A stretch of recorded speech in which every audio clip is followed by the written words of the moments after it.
প্রিয় দর্শক, আজ ১৬ই আগস্ট শুক্রবার। জেনে নিন আজকের কাঁচামালের বাজার দর। দেখতে পাচ্ছেন কাঁচা পেঁপে প্রতি কেজি হচ্ছে 25 টাকা করে। তারপরে দেখতে পাচ্ছেন একদম টাটকা ফ্রেশ বৃষ্টিতে ভেজা লাউ। প্রচুর পরিমাণে বৃষ্টি হচ্ছে আজ সকাল থেকেই।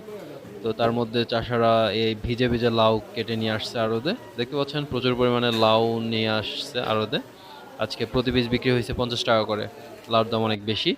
তারপরে এখানে দেখতে পাচ্ছেন হচ্ছে অনেক কিছুই আছে। প্রথমে দেখাচ্ছি হচ্ছে পাকা মিষ্টি কুমড়া, 30 টাকা করে কেজি। মুখী কচু দেখতে পাচ্ছেন, বস্তায় বস্তায় মুখী কচু নিয়ে আসছি। বৃষ্টিতে প্রচুর পরিমাণে চলে। মুখী কচু হচ্ছে 20 টাকা করে কেজি। দেখতে পাচ্ছেন মুখী কচু। তারপরে দেখতে পাচ্ছেন মূলার দাম হচ্ছে 45 টাকা, 40 টাকা এরকম।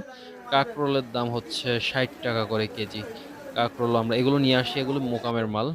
তারপরে দেখতে পাচ্ছেন গাটি কচু আছে। গাটি কচুর বাজার দর হচ্ছে 55 টাকা। আর